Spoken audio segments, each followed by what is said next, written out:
Sweat Martin ਦੀ ਪੁਸਤਕ ਸਫਲਤਾ ਦੇ ਦਰ ਖੁਦ ਖੋਲੋ ਦਾ ਲੇਖ ਹੈ ਖਿਮਾ। ਬਦਲੇ ਨਾਲੋਂ ਸਦਾ ਚੰਗੀ ਹੈ ਖਿਮਾ। ਸ਼ੇਕਸਪੀਅਰ। ਪੁਰਾਣੇ ਜ਼ਖਮਾਂ ਨੂੰ ਯਾਦ ਕਰਨਾ ਮਾਨਸਿਕ ਦਿਵਾਲੀਏਪਣ ਦੀ ਨਿਸ਼ਾਨੀ ਹੈ ਤੇ ਬਦਲਾ ਲੈਣ ਦੀ ਭਾਵਨਾ ਮਾਨਸਿਕ ਆਤਮਘਾਤ।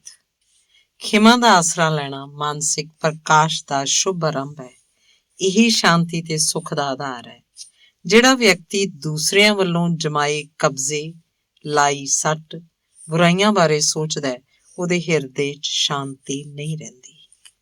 ਜਿਸ ਦਾ ਹਿਰਦਾ ਦੁਰਭਾਵਨਾਗ੍ਰਸਤ ਹੈ, ਉਸ ਵਿੱਚ ਸੁੱਖ ਦਾ ਨਿਵਾਸ ਕਿਵੇਂ ਸੰਭਵ ਹੈ? ਕੀ ਅੱਗ ਨਾਲ ਸੜਦੀਆਂ ਟਹਿਣੀਆਂ ਉੱਤੇ ਪੰਛੀ ਬਹਿਣਗੇ ਤੇ ਉਹਨਾਂ ਵਿੱਚ ਆਪਣਾ ਆਲ੍ਹਣਾ ਬਣਾਉਣਗੇ? ਇਸੇ ਤਰ੍ਹਾਂ ਜਿਹਦਾ ਮਨ ਬਦਲੇ ਦੀ ਅੱਗ 'ਚ ਸੜ ਰਿਹਾ ਹੈ, ਉਸ 'ਚ ਆਨੰਦ ਦਾ ਵਾਸਾ ਨਹੀਂ ਹੋ ਸਕਦਾ। ਜਿੱਥੇ ਇਹੋ ਜਿਹੀ ਦੁਰਬਿਰਤੀ ਰਹੇਗੀ, ਉੱਥੇ ਗਿਆਨ ਦੇ ਪ੍ਰਵੇਸ਼ ਤੇ ਨਿਵਾਸ ਦੀ ਗੁੰਜਾਇਸ਼ ਹੀ ਕਿੱਥੇ ਹੋਏਗੀ? ਬਦਲਾ ਲੈਣ ਦੀ ਭਾਵਨਾ ਉਹਨਾਂ ਨੂੰ ਹੀ ਚੰਗੀ ਲੱਗਦੀ ਹੈ ਜਿਹੜੇ ਖਿਮਾ ਦੇ ਸਰੂਪ ਤੋਂ ਜਾਣੂ ਨਹੀਂ। ਜਦੋਂ ਖਿਮਾ ਦੀ ਮਿਠਾਸ ਚੱਖ ਲਈ ਜਾਂਦੀ ਹੈ ਤਾਂ ਬਦਲੇ ਦੀ ਅਤਿਅੰਤ ਕੁੜੱਤਣ ਦਾ ਪਤਾ ਲੱਗਦਾ ਹੈ। ਜਿਹੜੇ ਕ੍ਰੋਧ ਤੇ ਲਾਲਸਾ 'ਚ ਵਲੇਟੇ ਰਹਿੰਦੇ ਹਨ, ਉਹਨਾਂ ਨੂੰ ਕ੍ਰੋਧ ਸੁਖਦਾਈ ਮਹਿਸੂਸ ਹੁੰਦਾ ਹੈ। ਪਰ ਜਦੋਂ ਕ੍ਰੋਧ ਦੀ ਪ੍ਰਚੰਡਤਾ ਜਾਂਦੀ ਰਹਿੰਦੀ ਹੈ, ਖਿਮਾ ਦੀ ਕੋਮਲਤਾ ਵਾਪਸ ਆ ਜਾਂਦੀ ਹੈ ਤੇ ਪਤਾ ਲੱਗਦਾ ਹੈ ਕਿ ਬਦਲਾ ਦੁੱਖ ਦਾ ਮੂਲ ਹੈ। ਬਦਲਾ ਇੱਕ ਅਜਿਹਾ ਤਿੱਖਾ ਜ਼ਹਿਰ ਹੈ ਜਿਹੜਾ ਦਿਮਾਗ ਦੇ ਮਰਮ ਨੂੰ ਹੀ ਚੱਟ ਜਾਂਦਾ ਹੈ, ਸਾਤਵਿਕ ਸਰੀਰ ਨੂੰ ਜ਼ਹਿਰੀਲਾ ਬਣਾ ਦਿੰਦਾ ਹੈ। ਕ੍ਰੋਧ ਇੱਕ ਅਜਿਹਾ ਮਾਨਸਿਕ ਬੁਖਾਰ ਹੈ ਜਿਹੜਾ ਮਨ ਦੀਆਂ ਸਭ ਸ਼ਕਤੀਆਂ ਨੂੰ ਭਸਮ ਕਰ ਸੁੱਟਦਾ ਹੈ। ਬੁਰਾ ਮਨਾਉਣਾ ਇੱਕ ਤਰ੍ਹਾਂ ਦਾ ਮਾਨਸਿਕ ਰੋਗ ਹੈ ਜਿਹੜਾ ਦਇਆ ਤੇ ਸੁਹਿਰਦਤਾ ਦੇ ਸਵਸਥ ਪ੍ਰਵਾਹ ਨੂੰ ਰੋਕ ਦਿੰਦਾ ਹੈ। ਇਹਨਾਂ ਤੋਂ ਨਰ ਨਾਰੀਆਂ ਨੂੰ ਬਚਣਾ ਚਾਹੀਦਾ ਹੈ।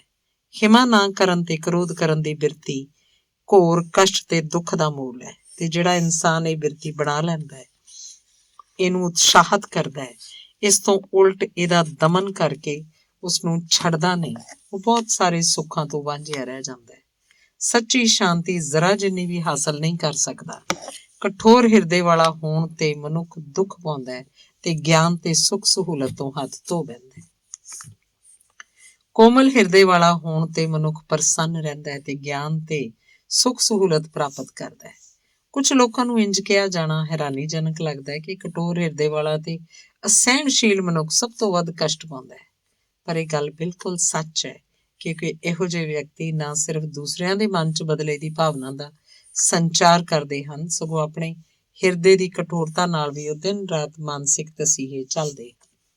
ਜਦੋਂ ਵੀ ਕੋਈ ਵਿਅਕਤੀ ਕਿਸੇ ਮਨੁੱਖ ਦੀ ਪ੍ਰਤੀ ਆਪਣੇ ਮਨ ਨੂੰ ਕਠੋਰ ਕਰਦਾ ਹੈ ਤਾਂ ਉਹਨੂੰ ਇਹ 5 ਨੁਕਸਾਨ ਹੁੰਦੇ ਹੈ: ਸਨੇਹ ਦਾ ਨਾਸ, ਮੇਲਜੋਲ ਦੀ ਘਾਟ, ਦੁਖੀ ਤੇ ਪਰੇਸ਼ਾਨ ਰਹਿਣਾ, ਕ੍ਰੋਧ ਤੇ ਹੰਕਾਰ ਪੈਦਾ ਹੋਣਾ, ਦੂਜਿਆਂ ਤੋਂ ਦੰਡ ਭੋਗਣਾ। ਇਸੇ ਤਰ੍ਹਾਂ ਜਦੋਂ ਮਨੁੱਖ ਖਿਮਾ ਕਰਦਾ ਹੈ ਤਾਂ ਉਹਨੂੰ 5 ਲਾਭ ਹੁੰਦੇ ਹੈ: ਸਨੇਹ ਦੀ ਪ੍ਰਾਪਤੀ ਦਾ ਸੁੱਖ, ਮੇਲਜੋਲ 'ਚ ਵਾਧੇ ਦਾ ਸੁੱਖ, ਸੁਖੀ ਤੇ ਸ਼ਾਂਤ ਰਹਿਣ ਦਾ ਸੁੱਖ, ਕ੍ਰੋਧ ਤੇ ਹੰਕਾਰ ਉੱਤੇ ਜਿੱਤ ਪ੍ਰਾਪਤ ਕਰਨ ਦਾ ਸੁੱਖ ਤੇ ਦੂਜਿਆਂ ਤੋਂ ਨਿਮਰਤਾ ਭਰਿਆ ਵਿਹਾਰ ਪ੍ਰਾਪਤ ਕਰਨ ਦਾ ਸੁੱਖ। ਅੱਜ ਅਨੇਕ ਲੋਕ ਖਿਮਾਦਾਨੀ ਨਾ ਹੋਣ ਕਾਰਨ ਕ੍ਰੋਧ ਦੀ ਅੱਗ 'ਚ ਸੜ ਰਹੇ ਹਨ, ਪਰ ਉਹਨਾਂ ਨੂੰ ਉਦੋਂ ਤੱਕ ਆਪਣੀ ਭੈੜੀ ਹਾਲਤ ਦਾ ਅਹਿਸਾਸ ਨਹੀਂ ਹੋ ਸਕਦਾ ਜਦ ਤੱਕ ਕੋਈ ਇਸ ਉੱਤੇ ਨਿਯੰਤਰਣ ਕਰਨ ਦਾ ਯਤਨ ਨਾ ਕਰਨ। ਸਿਰਫ ਉਹੀ ਲੋਕ ਜਿਹੜੇ ਆਪਣਾ ਅਸਹਿਣਸ਼ੀਲਤਾ ਦਾ ਸੁਭਾਅ ਛੱਡ ਕੇ ਖਿਮਾ ਨੂੰ ਅਪਣਾਉਂਦੇ ਹਨ, ਸਮਝ ਸਕਦੇ ਹਨ ਕਿ ਬਦਲੇ ਦੀ ਭਾਵਨਾ ਕਿੰਨੀ ਭੈੜੀ ਹੈ ਤੇ ਖਿਮਾ ਦੀ ਭਾਵਨਾ ਕਿੰਨੀ ਚੰਗੀ। ਜ਼ਰਾ ਦੁਨੀਆ ਦੀ ਆਪਸੀ ਦੁਸ਼ਮਣੀ ਦੇ ਬਾਰੇ ਵਿਚਾਰ ਕਰੋ। ਕਿੰਨੇ ਵਿਅਕਤੀ, ਕਿੰਨੇ ਸਮਾਜ, ਕਿੰਨੇ ਗੁਆਂਢੀ, ਕਿੰਨੇ ਦੇਸ਼ ਲਗਾਤਾਰ ਪਰਸਪਰ ਬਦਲੇ ਦੀ ਤੁਸ਼ਟ ਭਾਵਨਾ ਨਾਲ ਰਹਿ ਰਹੇ ਹਨ।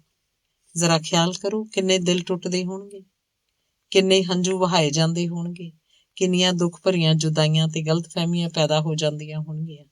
ਇੱਥੋਂ ਤੱਕ ਹੀ ਨਹੀਂ, ਆਪਸੀ ਦੁਸ਼ਮਣੀ ਕਾਰਨ ਖੂਨ ਦੀਆਂ ਨਦੀਆਂ ਵਹਿ ਜਾਂਦੀਆਂ ਹੋਣਗੀਆਂ ਤੇ ਚਿਰਾਂ ਤੱਕ ਵੈਰ ਪੈ ਜਾਂਦਾ ਹੋਏਗਾ।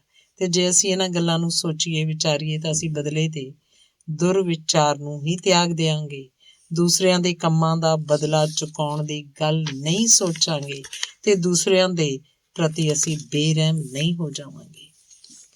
ਜਦੋਂ ਮਨੁੱਖ ਬਦਲੇ ਦੀ ਭਾਵਨਾ ਛੱਡ ਕੇ ਖਿਮਾ ਦੀ ਬਿਰਤੀ ਅਪਣਾਉਂਦਾ ਹੈ ਤਾਂ ਉਹ ਹਨੇਰੇ ਤੋਂ ਰੌਸ਼ਨੀ ਵੱਲ ਆਉਂਦਾ ਹੈ। ਬਦਲੇ ਦੀ ਭਾਵਨਾ ਇੰਨੀ ਹਨੇਰੇ ਤੇ ਅਗਿਆਨ ਨਾਲ ਭਰੀ ਪਈ ਹੈ ਕਿ ਕੋਈ ਬੁੱਧੀਮਾਨ ਤੇ ਗਿਆਨੀ ਬੰਦਾ ਇਸ ਵਿੱਚ ਨਹੀਂ ਪੈਂਦਾ, ਪਰ ਇਹਦੇ ਡਰਾਵੇਪਣ ਨੂੰ ਉਦੋਂ ਤੱਕ ਸਮਝਿਆ ਨਹੀਂ ਜਾ ਸਕਦਾ ਜਦੋਂ ਤੱਕ ਉਸ ਤੋਂ ਛੁਟਕਾਰਾ ਨਾ ਹਾਸਲ ਕਰ ਲਿਆ ਜਾਏ ਤੇ ਉਹਦੀ ਥਾਂ ਸ੍ਰੇਸ਼ਟ ਆਚਰਣ ਨਾ ਅਪਣਾ ਲਿਆ ਜਾਏ। ਮਨੁੱਖ ਆਪਣੀਆਂ ਪਾਪੀ ਬਿਰਤੀਆਂ ਨਾਲ ਅੰਨਾ ਹੋ ਜਾਂਦਾ ਹੈ, ਪਥਭ੍ਰਸ਼ਟ ਹੋ ਜਾਂਦਾ ਹੈ। ਸਭ ਕਿਸਮ ਦੇ ਬਦਲੇ ਦਾ ਤਿਆਗ ਕਰਨ ਦਾ ਅਰਥ ਹੈ ਹੰਕਾਰ, ਕ੍ਰੋਧ ਤੇ ਖੁਦ ਪ੍ਰਸਤੀ ਦੀ ਭਾਵਨਾ ਦਾ ਪੂਰੀ ਤਰ੍ਹਾਂ ਤਿਆਗ। ਜਦੋਂ ਇੰਜ ਕਰ ਲਿਆ ਜਾਂਦਾ ਹੈ ਤਾਂ ਉੱਚੇ ਪੱਧਰ ਦਾ ਜੀਵਨ, ਸ੍ਰੇਸ਼ਟ ਬੁੱਧੀ ਤੇ ਪਵਿੱਤਰ ਪ੍ਰਕਾਸ਼ ਜਿਹੜੇ ਪਹਿਲਾਂ ਢਕੇ ਹੋਏ ਸੀ ਆਪਣੀ ਆਲੀਸ਼ਾਨ ਸੁੰਦਰਤਾ ਨਾਲ ਪ੍ਰਗਟ ਹੁੰਦੇ ਹਨ। ਛੋਟੀਆਂ-ਛੋਟੀਆਂ ਸ਼ਿਕਾਇਤਾਂ, ਵਿਅੰਗ, ਚੋਭਾਂ, ਤਾਨੇ ਮਿਹਣੇ ਭਾਵੇਂ ਵੇਖਣ ਨੂੰ ਘਿਰਨਾ ਤੇ ਬਦਲੇ ਤੋਂ ਘੱਟ ਹਾਨੀਕਾਰਕ ਲੱਗਦੇ ਹਨ, ਫਿਰ ਵੀ ਇਹ ਚਰਿੱਤਰ ਨੂੰ ਲੰਗੜਾ ਤੇ ਆਤਮਾ ਨੂੰ ਅਪਾਹਜ ਬਣਾ ਦਿੰਦੇ ਹਨ। ਉਹ ਹੰਕਾਰ ਤੇ ਆਪਣੇ ਆਪ ਨੂੰ ਵੱਡਾ ਸਮਝਣ ਦੀ ਭਾਵਨਾ ਵਿੱਚੋਂ ਪੈਦਾ ਹੁੰਦੇ ਹਨ। ਜਿਹੜਾ ਇਨਸਾਨ ਆਪਣੇ ਆਪ ਨੂੰ ਵੱਡਾ ਸਮਝਣ ਦੀ ਭਾਵਨਾ ਨਾਲ ਨਾ ਹੋਵੇ, ਉਹਨੂੰ ਦੂਸਰਿਆਂ ਦੇ ਕੰਮ ਤੇ ਵਿਹਾਰਾਂ 'ਚ ਨਿਰੰਤਰ ਕੋਈ ਨਾ ਕੋਈ ਦੁਰਭਾਵਨਾ ਅਵਸ਼ ਨਜ਼ਰ ਆਉਂਦੀ ਰਹੇਗੀ। ਮਨੁੱਖ ਵਿੱਚ ਜਿੰਨੀ ਜ਼ਿਆਦਾ ਹਉਮੈ ਹੋਏਗੀ, ਉਨੀ ਜ਼ਿਆਦਾ ਵਧੀ ਹੋਈ ਉਹਦੇ ਮਨ 'ਚ ਬਦਲੇ ਦੀ ਭਾਵਨਾ ਹੋਏਗੀ। ਇਸ ਤਰ੍ਹਾਂ ਛੋਟੀਆਂ-ਛੋਟੀਆਂ ਗੱਲਾਂ ਨਾਲ ਨਾਰਾਜ਼ ਹੋ ਜਾਣ ਨਾਲ ਉਹਦੇ ਮਨ 'ਚ ਘਿਰਨਾ ਦੀ ਭਾਵਨਾ ਬਹੁਤ ਵੱਧ ਜਾਂਦੀ ਹੈ। ਇਸ ਨਾਲ ਮਨੁੱਖ ਘੋਰ ਹਨੇਰੇ, ਬਿਪਤਾ ਤੇ ਖੁਦ ਫਰੇਬੀ ਦਾ ਸ਼ਿਕਾਰ ਹੋ ਜਾਂਦਾ ਹੈ। ਆਪਣੀਆਂ ਭਾਵਨਾਵਾਂ ਨੂੰ ਸੱਟ ਨਾ ਲੱਗਣ ਦਿਓ, ਜਿਹਦਾ ਮਤਲਬ ਹੈ ਹੰਕਾਰ ਤੇ ਅਭਿਮਾਨ ਦਾ ਪੂਰੀ ਤਰ੍ਹਾਂ ਤਿਆਗ ਕਰੋ। ਦੂਸਰਿਆਂ ਦੀਆਂ ਭਾਵਨਾਵਾਂ ਨੂੰ ਸੱਟ ਨਾ ਮਾਰੋ, ਅਰਥਾਤ ਸਭ ਦੇ ਪ੍ਰਤੀ ਉਦਾਰ, ਖਿਮਾਸ਼ੀਲ ਤੇ ਦਿਆਲੂ ਬਣੇ ਰਹੋ। ਦੰਭ ਤੇ ਹੰਕਾਰ ਦਾ ਤਿਆਗ ਪੂਰੀ ਤਰ੍ਹਾਂ ਤਿਆਗ ਵਿੱਚ ਇੱਕ ਬਹੁਤ ਕਠਿਨ ਕੰਮ ਹੈ, ਪਰ ਹੈ ਮਹਾਨ ਕੰਮ। ਕ੍ਰੋਧ ਨਾ ਕਰਨ ਦੇ ਨਿਰੰਤਰ ਅਭਿਆਸ ਨਾਲ ਤੇ ਆਪਣੇ ਵਿਚਾਰਾਂ ਤੇ ਕੰਮਾਂ ਨੂੰ ਸਮਝਣ ਤੇ ਉਹਨਾਂ ਨੂੰ ਸੁਧਾਰਨ ਦੇ ਯਤਨ ਨਾਲ ਹੀ ਕੀਤਾ ਜਾ ਸਕਦਾ ਹੈ। ਜਿਉਂ-ਜਿਉਂ ਦੰਭ ਤੇ ਹੰਕਾਰ ਉੱਤੇ ਜਿੱਤ ਹਾਸਲ ਕਰ ਲਈ ਜਾਂਦੀ ਹੈ, ਉਸੇ ਅਨੁਪਾਤ 'ਚ ਮਨੁੱਖ ਦੇ ਅੰਦਰ ਸਹਿਣਸ਼ੀਲਤਾ ਤੇ ਖਿਮਾ ਕਰਨ ਦੀ ਭਾਵਨਾ ਵੱਧਦੀ ਜਾਂਦੀ ਹੈ। ਖੁਦ ਦੂਸਰਿਆਂ ਦੀ ਗੱਲ ਦਾ ਬੁਰਾ ਨਾ ਮੰਨਣਾ, ਦੂਸਰਿਆਂ ਨੂੰ ਚੋਟ ਨਾ ਪਹੁੰਚਾਉਣਾ, ਇਹ ਦੋਵੇਂ ਗੱਲਾਂ ਨਾਲੋਂ ਨਾਲ ਚੱਲਦੀਆਂ। ਜਦੋਂ ਕੋਈ ਵਿਅਕਤੀ ਦੂਸਰਿਆਂ ਦੀ ਕਿਸੇ ਗੱਲ ਉੱਤੇ ਝੁੰਝਲਾਉਂਦਾ ਨਹੀਂ ਤਾਂ ਜਾਣੋ ਉਹ ਉਹਨਾਂ ਨਾਲ ਕਿਰਪਾ ਭਰਿਆ ਵਿਹਾਰ ਕਰਦਾ ਹੈ। ਇਹੋ ਜਿਹਾ ਮਨੁੱਖ ਆਪਣੇ ਵਚਨ ਤੇ ਕਰਮ ਵਿੱਚ ਭਲਾ ਹੋਏਗਾ, ਦੂਸਰਿਆਂ ਵਿੱਚ ਦਇਆ ਤੇ ਪ੍ਰੇਮ ਦਾ ਸੰਚਾਰ ਕਰੇਗਾ, ਦੁਰਭਾਵਨਾ ਤੇ ਵਿਸ਼ਾਦ ਦਾ ਨਹੀਂ। ਉਹਨੂੰ ਦੂਸਰਿਆਂ ਵੱਲੋਂ ਕਿਸੇ ਤਰ੍ਹਾਂ ਦੀ ਬੁਰਾਈ ਤੇ ਚਿੰਤਾ ਵੀ ਨਹੀਂ ਰਹੇਗੀ, ਕਿਉਂਕਿ ਜਿਹੜਾ ਕਿਸੇ ਨੂੰ ਨੁਕਸਾਨ ਨਹੀਂ ਪਹੁੰਚਾਉਂਦਾ, ਕਿਸੇ ਕੋਲੋਂ ਡਰਦਾ ਵੀ ਨਹੀਂ। ਪਰ ਸਹਿਣਸ਼ੀਲ ਵਿਅਕਤੀ ਜਿਹੜਾ ਅਸਲੀ ਜਾਂ ਖਿਆਲੀ ਦੁਸ਼ਕਰਮਾਂ ਜਾਂ ਚੋਟਾਂ ਦਾ ਬਦਲਾ ਲੈਣ ਲਈ ਉਤਸੁਕ ਰਹਿੰਦਾ ਹੈ, ਦੂਜਿਆਂ ਦੇ ਪ੍ਰਤੀ ਆਪਣੇ ਵਿਹਾਰ 'ਚ ਉਦਾਰ ਨਹੀਂ ਹੋ ਸਕਦਾ, ਕਿਉਂਕਿ ਉਹਨੂੰ ਸਭ ਤੋਂ ਉੱਪਰ ਆਪਣਾ ਹੀ ਵਿਚਾਰ ਰਹਿੰਦਾ ਹੈ। ਇਸ ਤਰ੍ਹਾਂ ਉਹ ਆਪਣੇ ਵੈਰੀ ਬਣਾਉਂਦਾ ਚਲਾ ਜਾਂਦਾ ਹੈ। ਉਹ ਦੂਸਰਿਆਂ ਤੋਂ ਵੀ ਡਰਦਾ ਰਹਿੰਦਾ ਹੈ, ਕਿਉਂਕਿ ਉਹ ਸੋਚਦਾ ਹੈ ਜਿਹੋ ਜਿਹਾ ਉਹ ਦੂਸਰਿਆਂ ਨਾਲ ਵਰਤਾਓ ਕਰਦਾ ਹੈ, ਉਹੋ ਜਿਹਾ ਹੀ ਉਹ ਵੀ ਉਸ ਨਾਲ ਕਰਨਗੇ। ਇਸ ਸੰਦਰਭ 'ਚ ਇੱਕ ਪ੍ਰਾਚੀਨ ਭਾਰਤੀ ਗੁਰੂ ਨੇ ਆਪਣੇ ਚੇਲਿਆਂ ਨੂੰ ਨੀਤੀ ਦੀ ਸਿੱਖਿਆ ਦੇਣ ਲਈ ਰਾਜਕੁਮਾਰ ਦੀਰਘਾਯੂ ਦੀ ਸੁੰਦਰ ਕਥਾ ਸੁਣਾਈ ਸੀ। ਉਸ ਤੋਂ ਇਹ ਸਿੱਟਾ ਨਿਕਲਦਾ ਹੈ, ਬਦਲੇ ਦੀ ਭਾਵਨਾ ਨਾਲ ਬਦਲੇ ਨੂੰ ਕਦੇ ਵੀ ਖਤਮ ਨਹੀਂ ਕੀਤਾ ਜਾ ਸਕਦਾ, ਸਗੋਂ ਬਦਲਾ ਨਾ ਲੈਣ ਦੀ ਭਾਵਨਾ ਜਾਂ ਖਿਮਾ ਨਾਲ ਬਦਲੇ ਨੂੰ ਰੋਕਿਆ ਜਾ ਸਕਦਾ ਹੈ। ਉਹ ਕਥਾ ਇੰਝ ਹੈ। ਕਾਸ਼ੀ ਦੇ ਸ਼ਕਤੀਸ਼ਾਲੀ ਰਾਜੇ ਬ੍ਰਹਮਦੱਤ ਨੇ ਕੌਸ਼ਲ ਦੇ ਰਾਜੇ ਦੀਰਘੈਤੀ ਦਾ ਰਾਜ ਹਥਿਆਉਣ ਦੇ ਵਿਚਾਰ ਨਾਲ ਉਸ ਉੱਤੇ ਹਮਲਾ ਕਰ ਦਿੱਤਾ। ਦੀਰਘੈਤੀ ਦਾ ਰਾਜ ਕਾਸ਼ੀ ਨਾਲੋਂ ਬਹੁਤ ਛੋਟਾ ਸੀ। ਉਹਨੇ ਸੋਚਿਆ ਬ੍ਰਹਮਦੱਤ ਦੀ ਸ਼ਕਤੀ ਦਾ ਸਾਹਮਣਾ ਨਹੀਂ ਕੀਤਾ ਜਾ ਸਕੇਗਾ, ਇਸ ਲਈ ਆਪਣਾ ਰਾਜ ਦੁਸ਼ਮਣ ਦੇ ਹਵਾਲੇ ਛੱਡ ਕੇ ਖੁਦ ਆਪਣੀ ਪਤਨੀ ਨਾਲ ਭੱਜ ਗਿਆ। ਕੁਝ ਸਮੇਂ ਤੱਕ ਉਹ ਭੇਸ ਬਦਲ ਕੇ ਇੱਧਰ ਉੱਧਰ ਪ੍ਰਾਣ ਬਚਾਉਣ ਦੀ ਕੋਸ਼ਿਸ਼ ਕਰਦੇ ਰਹੇ। ਆਖਰ ਉਹਨਾਂ ਨੇ ਇੱਕ ਤਰਖਾਣ ਦੀ ਝੌਂਪੜੀ ਵਿੱਚ ਸ਼ਰਨ ਲਈ। ਇੱਥੇ ਉਹਨਾਂ ਦੇ ਇੱਕ ਪੁੱਤਰ ਹੋਇਆ, ਜਿਹਦਾ ਨਾਂ ਉਹਨਾਂ ਨੇ ਦੀਰਘਾਯੂ ਰੱਖਿਆ। ਹੁਣ ਰਾਜਾ ਬ੍ਰਹਮਦੱਤ ਨੂੰ ਦੀਰਘੈਤੀ ਨੂੰ ਲੱਭਣ ਦੀ ਚਿੰਤਾ ਹੋਈ। ਉਹਨੂੰ ਮਾਰਨਾ ਚਾਹੁੰਦਾ ਸੀ, ਕਿਉਂਕਿ ਉਹਨੇ ਸੋਚਿਆ ਸੀ ਮੈਂ ਉਹਦਾ ਰਾਜ ਖੋਹ ਲਿਆ, ਇੰਝ ਨਾ ਹੋਵੇ ਕਿ ਉਹ ਘਾਤ ਲਾ ਕੇ ਮੈਨੂੰ ਹੀ ਮਾਰ ਦੇ। ਇਸ ਤਰ੍ਹਾਂ ਕਈ ਵਰ੍ਹੇ ਲੰਘ ਗਏ। ਦੀਰਘੈਤੀ ਨੇ ਆਪਣੇ ਪੁੱਤਰ ਦੀਰਘਾਯੂ ਨੂੰ ਸ਼ਸਤਰ ਤੇ ਸ਼ਾਸਤਰ ਦੀ ਵਿਦਿਆ ਵਿੱਚ ਨਿਪੁੰਨ ਕਰ ਦਿੱਤਾ। ਇਸ ਨਾਲ ਉਹ ਪੰਡਤ, ਨਿਪੁੰਨ ਤੇ ਬੁੱਧੀਮਾਨ ਬਣ ਗਿਆ ਸੀ। ਕੁਝ ਸਮਾਂ ਬੀਤਣ ਤੇ ਦੀਰਘੈਤੀ ਦਾ ਭੇਤ ਖੁੱਲ ਗਿਆ। ਦੀਰਘੈਤੀ ਨੇ ਸੋਚਿਆ ਬ੍ਰਹਮਦੱਤ ਤਿੰਨਾਂ ਨੂੰ ਮਾਰ ਦੇਗਾ, ਕਿ ਉਹਨਾਂ ਦੀਰਘਾਯੂ ਨੂੰ ਕਿਤੇ ਹੋਰ ਭੇਜ ਦਿੱਤਾ ਜਾਏ। ਉਹਨੇ ਉਸੇ ਤਰ੍ਹਾਂ ਹੀ ਕੀਤਾ। ਛੇਤੀ ਦੀਰਘੈਤੀ ਨੂੰ ਫੜ ਲਿਆ ਗਿਆ। ਜਲਾਵਤਨ ਰਾਜੇ ਰਾਣੀ ਦੀ ਹੱਤਿਆ ਕਰ ਦਿੱਤੀ ਗਈ। ਹੁਣ ਬ੍ਰਹਮਦੱਤ ਨੇ ਸੋਚਿਆ ਮੈਂ ਦੀਰਘੈਤੀ ਤੇ ਉਹਦੀ ਰਾਣੀ ਦਾ ਕੰਡਾ ਤਾਂ ਕੱਢਤਾ ਹੈ, ਪਰ ਉਹਨਾਂ ਦਾ ਪੁੱਤਰ ਰਾਜਕੁਮਾਰ ਦੀਰਘਾਯੂ ਅਜੇ ਵੀ ਜਿਉਂਦਾ ਹੈ। ਤੇ ਉਹ ਕਿਸੇ ਨਾ ਕਿਸੇ ਤਰੀਕੇ ਨਾਲ ਮੇਰੀ ਹੱਤਿਆ ਕਰਨ ਦਾ ਯਤਨ ਕਰੇਗਾ। ਇਹ ਸੋਚ ਕੇ ਉਹ ਦਿਨ ਰਾਤ ਭੈ-ਭੀਤ ਰਹਿਣ ਲੱਗ ਪਿਆ। ਆਪਣੇ ਮਾਪਿਓ ਦੀ ਹੱਤਿਆ ਤੋਂ ਮਗਰੋਂ ਦੀਰਘਾਯੂ ਨੇ ਆਪਣਾ ਨਾਂ ਵਗੈਰਾ ਬਦਲ ਕੇ ਬ੍ਰਹਮਦੱਤ ਦੀ ਘੁੜਸਾਲ 'ਚ ਨੌਕਰੀ ਕਰ ਲਈ। ਉਹਨੂੰ ਹਾਥੀਆਂ ਦੀ ਸੇਵਾ ਦਾ ਕੰਮ ਸੌਂਪਿਆ ਗਿਆ। ਥੋੜੇ ਹੀ ਸਮੇਂ 'ਚ ਦੀਰਘਾਯੂ ਸਭ 'ਚ ਮਸ਼ਹੂਰ ਹੋ ਗਿਆ ਤੇ ਉਹਦੀ ਯੋਗਤਾ ਦੀ ਚਰਚਾ ਰਾਜੇ ਤੱਕ ਜਾ ਪਹੁੰਚੀ। ਉਹਨੇ ਨੌਜਵਾਨ ਨੂੰ ਆਪਣੇ ਕੋਲ ਬੁਲਾਇਆ। ਉਹਨੂੰ ਮਿਲ ਕੇ ਰਾਜਾ ਇੰਨਾ ਖੁਸ਼ ਹੋਇਆ ਕਿ ਉਹਨੇ ਨੌਜਵਾਨ ਨੂੰ ਰਾਜ ਮਹਿਲ 'ਚ ਲਾ ਦਿੱਤਾ। ਉੱਥੇ ਨੌਜਵਾਨ ਨੇ ਆਪਣੇ ਆਪ ਨੂੰ ਬਹੁਤ ਯੋਗ ਸਿੱਧ ਕੀਤਾ। ਛੇਤੀ ਉਹ ਰਾਜੇ ਦੇ ਭਰੋਸੇ ਦੇ ਸੇਵਕਾਂ 'ਚ ਗਿਣਿਆ ਜਾਣ ਲੱਗ ਪਿਆ। ਇੱਕ ਦਿਨ ਰਾਜਾ ਬ੍ਰਹਮਦੱਤ ਸ਼ਿਕਾਰ ਖੇਡਦਿਆਂ ਬਹੁਤ ਦੂਰ ਨਿਕਲ ਗਿਆ। ਉਹ ਆਪਣੇ ਸੈਨਿਕਾਂ ਤੋਂ ਵਿਛੜ ਗਿਆ। ਸਿਰਫ ਦੀਰਘਾਯੂ ਉਹਦੇ ਨਾਲ ਕੋਲ ਰਹਿ ਗਿਆ। ਰਾਜਾ ਬਹੁਤ ਥੱਕ ਗਿਆ, ਇਸ ਲਈ ਦੀਰਘਾਯੂ ਦੀ ਗੋਦ 'ਚ ਲੇਟ ਗਿਆ।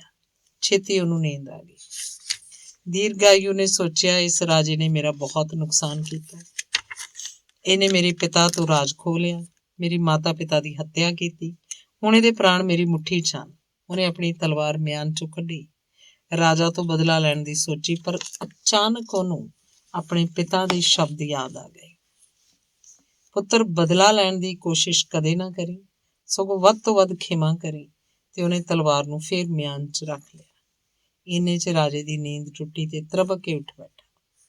ਨੌਜਵਾਨ ਨੇ ਪੁੱਛਿਆ ਕਿ ਉਹ ਇੰਨੇ ਘਬਰਾਏ ਹੋਏ ਕਿਉਂ ਹਨ। ਰਾਜੇ ਨੇ ਦੱਸਿਆ, ਮੈਨੂੰ ਚੈਨ ਦੀ ਨੀਂਦ ਕਦੇ ਨਹੀਂ ਆਉਂਦੀ, ਕਿਉਂਕਿ ਮੈਨੂੰ ਭੈੜੇ ਸੁਪਨੇ ਆਉਂਦੇ ਰਹਿੰਦੇ ਹਨ। ਜਿਵੇਂ ਮੇਰੀ ਜੀਵਨ ਦੀਰਘਾਯੂ ਦੀ ਮੁੱਠੀ 'ਚ ਹੈ, ਉਹ ਮੇਰੀ ਹੱਤਿਆ ਕਰਨ ਹੀ ਵਾਲਾ ਹੈ। ਹੁਣੇ ਮੈਨੂੰ ਇਹੋ ਜਿਹਾ ਹੀ ਸੁਪਨਾ ਆਇਆ ਸੀ, ਪਰ ਇਸ ਵਾਰ ਦਾ ਸੁਪਨਾ ਇੰਨਾ ਸਪਸ਼ਟ ਤੇ ਲੰਮਾ ਸੀ ਕਿ ਡਰ ਤੇ ਦਹਿਸ਼ਤ ਨਾਲ ਮੇਰਾ ਅੰਗ ਕੰਬ ਰਿਹਾ।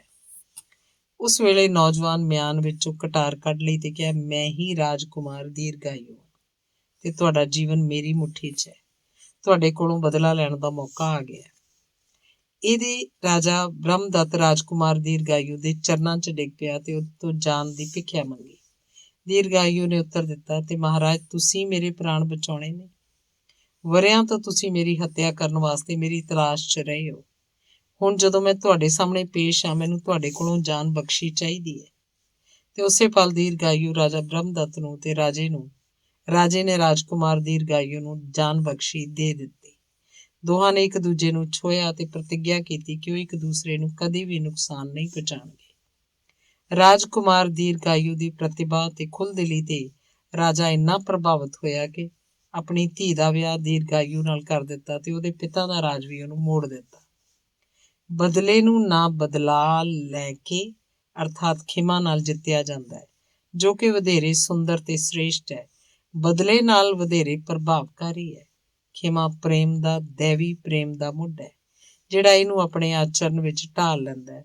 ਜਿਹੜਾ ਇਹਨੂੰ ਪੂਰੀ ਤਰ੍ਹਾਂ ਅਪਣਾ ਲੈਂਦਾ ਹੈ, ਉਹ ਆਖਰਕਾਰ ਉਸ ਉੱਚਤਮ ਅਵਸਥਾ ਨੂੰ ਪ੍ਰਾਪਤ ਕਰ ਲੈਂਦਾ ਹੈ, ਜਿਸ 'ਚ ਦੰਭ, ਹੰਕਾਰ, ਘਿਰਨਾ ਤੇ ਬੁਰਾਈ ਦੇ ਵਿਚਾਰ ਹਮੇਸ਼ਾ ਲਈ ਧੋਤੇ ਜਾਂਦੇ ਹਨ ਤੇ ਭਲਾ ਸੋਚਣ ਤੇ ਸ਼ਾਂਤੀ ਦਾ ਲੰਮਾ ਤੇ ਸਥਾਈ ਸਾਮਰਾਜ ਛਾ ਜਾਂਦਾ ਹੈ।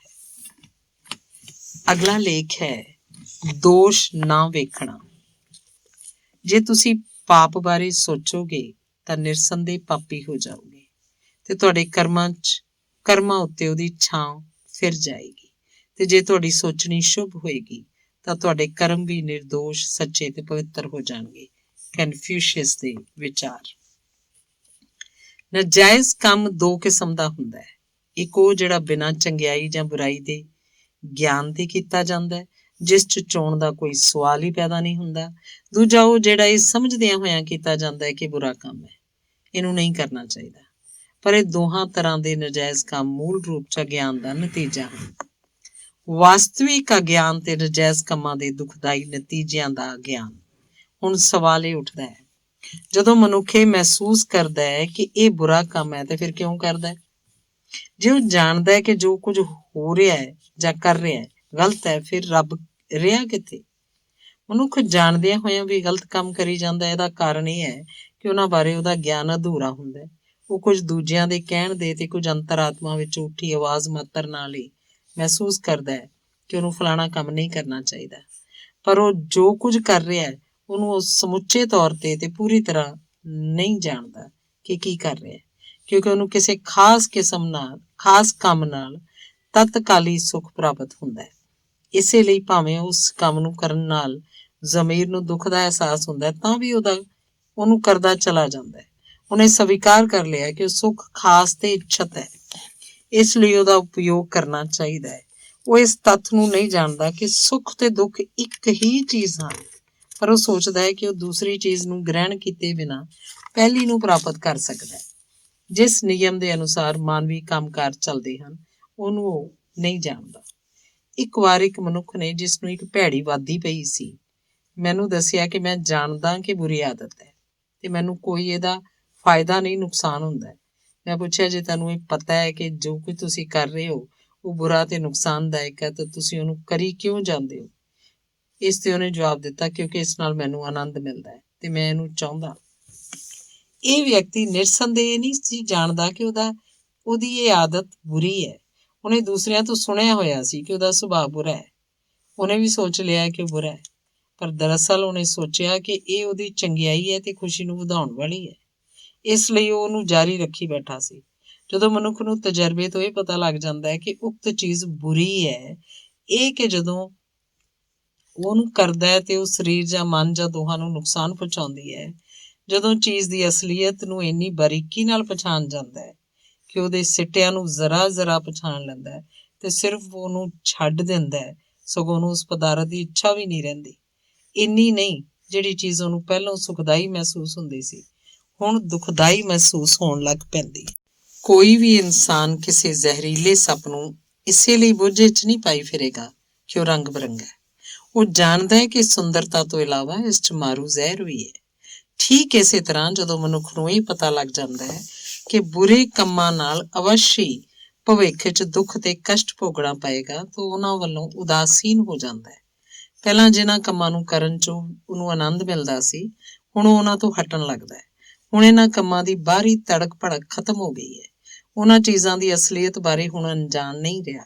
ਹੁਣ ਉਹ ਉਹਨਾਂ ਨੂੰ ਉਹਨਾਂ ਦੇ ਠੀਕ ਰੂਪ 'ਚ ਪਛਾਣਦਾ ਹੈ। ਮੈਂ ਇੱਕ ਅਜਿਹੇ ਨੌਜਵਾਨ ਨੂੰ ਜਾਣਦਾ ਜੋ ਵਪਾਰੀ ਸੀ ਤੇ ਨਾਲ ਹੀ ਉਹ ਪਾਦਰੀ ਵੀ ਸੀ। ਉਹਨੇ ਦੱਸਿਆ ਕਿ ਵਪਾਰ 'ਚ ਝੂਠ ਤੇ ਛਲ ਫਰੇਬ ਬਹੁਤ ਆਵਸ਼ਕ ਹੈ, ਨਹੀਂ ਤਾਂ ਕੰਮ ਧੰਦਾ ਚੱਲ ਹੀ ਨਹੀਂ ਸਕਦਾ। ਉਹਨੇ ਕਿਹਾ ਕਿ ਠੀਕ ਹੈ ਕਿ ਝੂਠ ਬੋਲਣਾ ਸਦਾਚਾਰ ਦੇ ਖਿਲਾਫ ਹੈ, ਪਰ ਵਪਾਰ 'ਚ ਰਹਿੰਦਿਆਂ ਹੋਇਆਂ ਉਹਨੂੰ ਇਹਦਾ ਸਹਾਰਾ ਲੈਣਾ ਪੈਂਦਾ ਹੈ। ਮੈਂ ਉਹਦੇ ਕੋਲੋਂ ਜੋ ਪੁੱਛ ਗਿੱਛ ਕੀਤੀ, ਉਹ ਤੋਂ ਮੈਨੂੰ ਪਤਾ ਲੱਗਾ ਕਿ ਉਹਨੇ ਵਪਾਰ 'ਚ ਸੱਚਾਈ ਤੇ ਇਮਾਨਦਾਰੀ ਨੂੰ ਅਜ਼ਮਾ ਕੇ ਨਹੀਂ ਵੇਖਿਆ, ਸਗੋਂ ਉਹਨੇ ਇਹ ਤੱਕ ਨਹੀਂ ਸੋਚਿਆ ਕਿ ਜਿਹੜਾ ਤਰੀਕਾ ਉਹ ਅਪਣਾਉਂਦਾ ਹੈ, ਉਹ ਤੋਂ ਵੱਖਰਾ ਕੋਈ ਬਿਹਤਰ ਤਰੀਕਾ ਹੋਰ ਵੀ ਹੋ ਸਕਦਾ ਹੈ। ਤਾਂ ਕਿ ਉਹ ਨੌਜਵਾਨ ਜਾਣਦਾ ਸੀ ਕਿ ਝੂਠ ਬੋਲਣਾ ਬੁਰਾ ਹੈ?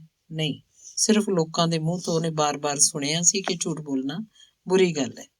ਬਸ ਇੰਨਾ ਹੀ ਉਹ ਜਾਣਦਾ ਸੀ, ਇਹ ਤੋਂ ਜ਼ਿਆਦਾ ਨਹੀਂ। ਇਹ ਤੋਂ ਜ਼ਿਆਦਾ ਡੂੰਘਾਈ ਵਿੱਚ ਤੇ ਜ਼ਿਆਦਾ ਸੱਚੇ ਰੂਪ 'ਚ ਉਹ ਇਹਨੂੰ ਨਹੀਂ ਜਾਣਦਾ ਸੀ। ਉਹਨੂੰ ਸਿਖਾਇਆ ਗਿਆ ਸੀ ਕਿ ਝੂਠ ਬੁਰਾ ਹੈ ਤੇ ਉਹਦੇ ਮਨ ਉੱਤੇ ਇਹ ਗੱਲ ਉਕਰੀ ਹੋਈ ਸੀ, ਪਰ ਦੂਜੇ ਪਾਸੇ ਉਹ ਵੇਖਦਾ ਸੀ ਕਿ ਇਹਦੇ ਸਹਾਰੇ ਉਹ ਫਲ ਫੁੱਲ ਰਿਹਾ ਹੈ। ਨਾਲ ਹੀ ਉਹ ਸੋਚਦਾ ਸੀ ਕਿ ਜੇ ਉਹ ਇਮਾਨਦਾਰੀ ਨੂੰ ਇਸ 'ਚ ਅਪਣਾਏਗਾ ਤਾਂ ਉਹਨੂੰ ਨੁਕਸਾਨ, ਗਰੀਬੀ ਤੇ ਕਸ਼ਟ ਦਾ ਸਾਹਮਣਾ ਕਰਨਾ ਪਏਗਾ।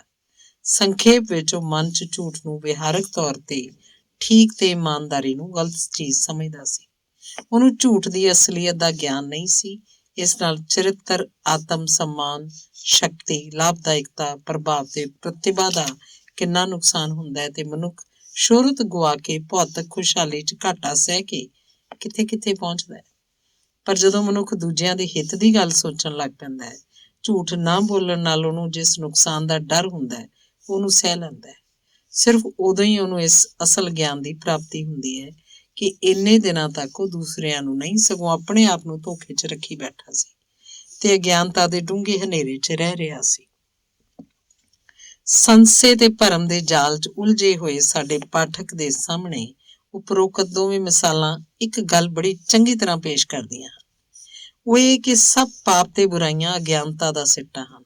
ਇਸ ਲਈ ਕਿਸੇ 'ਚ ਬੁਰਾਈ ਵੇਖ ਕੇ ਸਾਨੂੰ ਉਹਦੇ ਨਾਲ ਹਮਦਰਦੀ ਕਰਨੀ ਚਾਹੀਦੀ ਹੈ। ਇਹ ਤੋਂ ਉਲਟ ਉਸ ਨਾਲ ਘਿਰਨਾ ਨਾਲ ਪੇਸ਼ ਨਹੀਂ ਆਉਣਾ ਚਾਹੀਦਾ। ਜਿਹੜੀ ਗੱਲ ਬੁਰੀਆਂ ਆਦਤਾਂ ਤੇ ਝੂਠ ਬੋਲਣ ਬਾਰੇ ਹੈ, ਉਹੀ ਲੋਭ, ਘਿਰਨਾ, ਈਰਖਾ, ਘਮੰਡ, ਅਡੰਬਰ, ਆਤਮ ਪ੍ਰਸ਼ੰਸਾ, ਸਵਾਰਥ ਆਦਿ ਬਾਕੀ ਸਭ ਬੁਰਾਈਆਂ ਉੱਤੇ ਵੀ ਲਾਗੂ ਹੁੰਦੀ ਹੈ। ਇਹਨਾਂ ਸਭ ਦਾ ਉਹੀ ਇੱਕ ਕਾਰਨ ਹੈ, ਗਿਆਨ ਦੀ ਘਾਟ, ਦਿਲ ਵਿੱਚ ਸੱਚ ਦੇ ਪ੍ਰਕਾਸ਼ ਦੀ ਗੈਰ ਮੌਜੂਦਗੀ ਤੇ ਅਧਿਆਤਮਕ ਹਨੇਰਾ। ਜਦੋਂ ਮਨੁੱਖ ਆਪਣੇ ਹਿਰਦੇ ਦੀ ਦੋਸ਼ ਭਰੀ ਅਵਸਥਾ ਉੱਤੇ ਕਾਬੂ ਪਾ ਲੈਂਦਾ ਹੈ, ਬੁਰਾਈ ਦੀ ਜੜ ਨੂੰ ਸਮਝ ਲੈਂਦਾ ਹੈ, ਤਾਂ ਉਹਦੀ ਨਜ਼ਰ 'ਚ ਬੁਰਾਈ ਦਾ ਸਰੂਪ ਇੰਨਾ ਘਿਰਨਾ ਤੇ ਕੌੜਾ ਨਹੀਂ ਰਹਿ ਜਾਂਦਾ। ਉਸ ਹਾਲਤ ਵਿੱਚ ਬੁਰਾਈ ਕਰਨ ਵਾਲੇ ਵਿਅਕਤੀ ਦੇ ਬਾਰੇ ਉਹਦੇ ਦਿਲ 'ਚ ਦਇਆ ਜਾਗ ਉੱਠਦੀ ਹੈ। ਦੋਸ਼ ਲੱਭਣ ਦੀ ਬਿਰਤੀ ਕਾਰਨ ਅਸੀਂ ਇੱਕ ਹੋਰ ਦੋਸ਼ 'ਚ ਫਸ ਜਾਂਦੇ ਹਾਂ। ਹਰੇਕ ਵਿਅਕਤੀ ਨੂੰ ਵਿਅਕਤੀਗਤ ਸੁਤੰਤਰਤਾ ਰੱਖਣ ਦਾ ਅਧਿਕਾਰ ਹੈ। ਅਰਥਾਤ ਹਰੇਕ ਵਿਅਕਤੀ ਨੂੰ ਇਹ ਹੱਕ ਹਾਸਲ ਹੈ ਕਿ ਉਹ ਆਪਣੀ ਇੱਛਾ ਅਨੁਸਾਰ ਕੰਮ ਕਰੇ। ਦੂਸਰਿਆਂ ਦੇ ਦੋਸ਼ ਵੇਖਣ ਦੀ ਬਿਰਤੀ ਬਣ ਜਾਣ ਨਾਲ ਬੰਦੇ 'ਚ ਇੱਛਾ ਜਾਗ ਪੈਂਦੀ ਹੈ ਕਿ ਦੂਸਰਿਆਂ ਦੇ ਵਿਚਾਰ ਤੇ ਕੰਮ ਉਹਦੇ ਅਨੁਸਾਰ ਹੋ ਜਾਣ। ਸ਼ਾਇਦ ਇਹ ਮਨੁੱਖ ਦਾ ਸਰਵ ਵਿਆਪਕ ਭਰਮ ਹੈ ਕਿ ਜੋ ਕੁਝ ਉਹ ਸੋਚਦਾ ਵਿਚਾਰਦਾ ਉਹ ਠੀਕ ਹੈ, ਉਹ ਤੋਂ ਅਲੱਗ ਸਭ ਕੁਝ ਗਲਤ ਹੈ। ਇਸ ਲਈ ਉਹ ਉਹਨਾਂ ਦਾ ਬੁਰੀ ਤਰ੍ਹਾਂ ਖੰਡਨ ਕਰਦਾ ਹੈ। ਇਸੇ ਭੁਲੇਖੇ ਦੇ ਨਤੀਜੇ ਵਜੋਂ ਮਤਾਂਤਰਾਂ ਦੇ ਝਗੜੇ ਹੁੰਦੇ ਹਨ। ਈਸਾਈ ਲੋਕ ਹੋਰਨਾਂ ਧਰਮ ਵਾਲਿਆਂ ਨੂੰ ਪਥ ਭ੍ਰਸ਼ਟ ਸਮਝਦੇ ਹਨ। ਇਸੇ ਤਰ੍ਹਾਂ ਦੂਜੇ ਫਿਰਕੇ ਵਾਲੇ ਵੀ, ਜਿਵੇਂ ਭਾਰਤ ਵਿੱਚ ਹਿੰਦੂ ਮੁਸਲਮਾਨ ਆਦਿ, ਸਮਝਦੇ ਹਨ ਕਿ ਈਸਾਈ ਲੋਕ ਸੰਸਾਰ 'ਚ ਝੂਠੇ ਸਿਧਾਂਤ ਫੈਲਾ ਕੇ ਉਹਨੂੰ ਬੜਾ ਨੁਕਸਾਨ ਪਹੁੰਚਾ ਰਹੇ ਹਨ। ਪਰ ਸੱਚ ਤਾਂ ਇਹ ਹੈ, ਨਾ ਈਸਾਈ ਬੁਰੇ ਹਨ, ਨਾ ਹੋਰਨਾਂ ਧਰਮਾਂ ਨੂੰ ਮੰਨਣ ਵਾਲੇ। ਇਹਨਾਂ ਵਿੱਚੋਂ ਕੋਈ ਵੀ ਬੁਰਾਈ ਦਾ ਪ੍ਰਚਾਰ ਨਹੀਂ ਕਰ ਰਿਹਾ। ਹਰੇਕ ਫਿਰਕੇ ਵਾਲਾ ਆਪਣੇ ਵਿਸ਼ਵਾਸ ਅਨੁਸਾਰ ਆਪਣਾ ਰਾਹ ਅਪਣਾਉਂਦਾ ਹੈ ਤੇ ਉਸ ਨੂੰ ਉਹ ਸੱਚਾ ਸਮਝ ਕੇ ਉਸ ਉੱਤੇ ਚੱਲਦਾ ਹੈ। ਜੇ ਅਸੀਂ ਸ਼ਾਂਤ ਮਨ ਨਾਲ ਇਸ ਤੱਥ ਉੱਤੇ ਵਿਚਾਰ ਕਰੀਏ ਕਿ ਸੰਸਾਰ ਦੇ ਸਾਰੇ ਧਾਰਮਿਕ ਲੋਕ ਦੂਸਰੇ ਮਤ ਵਾਲਿਆਂ ਨੂੰ ਹੀਣ ਤੇ ਬੁਰਾ ਕਹਿ ਕੇ ਉਹਨਾਂ ਦਾ ਖੰਡਨ ਕਰਨ ਤੇ ਆਪਣੇ ਆਪ ਨੂੰ ਸ੍ਰੇਸ਼ਟ ਤੇ ਸੱਚ ਪੱਥ ਦੇ ਪੈਰੋਕਾਰ ਦੱਸ ਕੇ ਆਪਣੇ ਮਤ ਦਾ ਪ੍ਰਚਾਰ ਕਰਨ 'ਚ ਜੁਟੇ ਹੋਏ ਹਨ, ਤਾਂ ਇਸ 'ਚ ਸਾਨੂੰ ਸੱਚਾਈ ਤੱਕ ਪਹੁੰਚਣ 'ਚ ਬਹੁਤ ਮਦਦ ਮਿਲੇਗੀ। ਸਾਨੂੰ ਸਪਸ਼ਟ ਨਜ਼ਰ ਆ ਜਾਏਗਾ ਕਿ ਸਾਰੀ ਬੁਰਾਈ ਦੀ ਜੜ ਹੈ ਮਾਨਸਿਕ ਹਨੇਰਾ, ਅਰਥਾਤ ਅਗਿਆਨਤਾ। ਜੇ ਇਸ ਗੱਲ ਉੱਤੇ ਚੰਗੀ ਤਰ੍ਹਾਂ ਧਿਆਨ ਦਿੱਤਾ ਜਾਏ ਤਾਂ ਮਨੁੱਖ ਵਿੱਚ ਦਇਆ, ਸੇਵਾ ਭਾਵਨਾ, ਅੰਤਰਦ੍ਰਿਸ਼ਟੀ ਤੇ ਮਾਨਸਿਕ ਉਦਾਰਤਾ ਦਾ ਕਾਫੀ ਵਿਕਾਸ ਹੋ ਸਕਦਾ ਹੈ। ਅਸਲ ਵਿੱਚ ਤਾਂ ਬੁੱਧੀਮਾਨ ਤੇ ਭਲਾ ਇਨਸਾਨ ਸਾਰੀਆਂ ਗੱਲਾਂ 'ਚ ਚੰਗਿਆਈ ਵੇਖਦਾ ਹੈ, ਬੁਰਾਈ ਕਿਸੇ ਵੀ ਚੀਜ਼ 'ਚ ਨਹੀਂ ਵੇਖਦਾ, ਕਿਉਂਕਿ ਹੁਣ ਉਹਦਾ ਇਸ ਗੱਲ ਤੇ ਜ਼ੋਰ ਨਹੀਂ ਕਿ ਜਿਵੇਂ ਉਹ ਸੋਚਦਾ ਜਾਂ ਕੰਮ ਕਰਦਾ ਹੈ ਉਸੇ ਤਰ੍ਹਾਂ ਦੂਸਰੇ ਵੀ ਸੋਚਣ ਜਾਂ ਕਰਨ। ਹੁਣ ਉਹਨੂੰ ਪਤਾ ਲੱਗ ਗਿਆ ਕਿ ਹਰੇਕ ਇਨਸਾਨ ਦੀ ਆਪਣੀ ਇੱਕ ਬਿਰਤੀ ਹੈ, ਉਹਦਾ ਆਪਣਾ ਇੱਕ ਰੁਝਾਨ ਹੈ ਤੇ ਲੋਕ ਜੋ ਅਲੱਗ-ਅਲੱਗ ਤਰ੍ਹਾਂ ਸੋਚਦੇ ਹਨ, ਕਰਦੇ ਹਨ, ਉਹ ਸੁਭਾਵਕ ਹੈ। ਜਦੋਂ ਉਹਦੇ ਹਿਰਦੇ ਤੋਂ ਘਿਰਨਾ, ਨਿੰਦਿਆ, ਹੰਕਾਰ ਤੇ ਤਵੱਸਬ ਦੀਆਂ ਬਿਰਤੀਆਂ ਧੋਤੀਆਂ ਜਾਂਦੀਆਂ ਹਨ ਤਾਂ ਉਹ ਹਲਕਾ ਹੋ ਜਾਂਦਾ ਹੈ। ਇਹ ਸਮਝਣ ਲੱਗਦਾ ਹੈ ਕਿ ਪਵਿੱਤਰਤਾ, ਪ੍ਰੇਮ, ਕਰੁਣਾ, ਸੱਜਣਤਾ, ਧੀਰਜ, ਨਿਮਰਤਾ ਤੇ ਬੇਗਰਜ਼ੀ ਗਿਆਨ ਦਾ ਪ੍ਰਕਾਸ਼ ਹੈ ਤੇ ਅਪਵਿੱਤਰਤਾ, ਘਿਰਨਾ, ਕਰੂਰਤਾ, ਦੁਸ਼ਟਤਾ, ਬੇਬਲਤਾ, ਘਮੰਡ ਤੇ ਖੁਦਗਰਜ਼ੀ ਅਗਿਆਨ ਦਾ ਹਨੇਰਾ ਹੈ। ਉਸ ਹਾਲਤ ਵਿੱਚ ਉਹ ਇਹ ਵੀ ਸਮਝਣ ਲੱਗ ਪੈਂਦਾ ਹੈ ਕਿ ਭਾਵੇਂ ਲੋਕ ਗਿਆਨ ਦੀ ਰੋਸ਼ਨੀ 'ਚ ਰਹਿੰਦੇ ਹੋਣ ਜਾਂ ਗਿਆਨ ਦੇ ਹਨੇਰੇ 'ਚ, ਉਹ ਇੱਕ ਹੀ ਹਨ ਤੇ ਉਹ ਉਹੀ ਕੁਝ ਕਰਦੇ ਹਨ ਜਿਹਨੂੰ ਉਹ ਜ਼ਰੂਰੀ ਸਮਝਦੇ ਹਨ। ਬੁੱਧੀਮਾਨ ਇਸ ਗੱਲ ਨੂੰ ਪੂਰੀ ਤਰ੍ਹਾਂ ਸਮਝਦਾ ਹੈ, ਇਸ ਲਈ ਉਹ ਦੂਸਰਿਆਂ ਨਾਲ ਕੁੜੱਤਣ ਨਹੀਂ ਰੱਖਦਾ ਤੇ ਨਾ ਹੀ ਕਿਸੇ ਉੱਤੇ ਦੋਸ਼ ਮੜ੍ਹਦਾ ਹੈ। ਅਨੁਭਵ ਜਾਂ ਤਜਰਬੇ ਤੋਂ ਵੱਧ ਕੇ ਹੋਰ ਕੋਈ ਉਸਤਾਦ ਨਹੀਂ।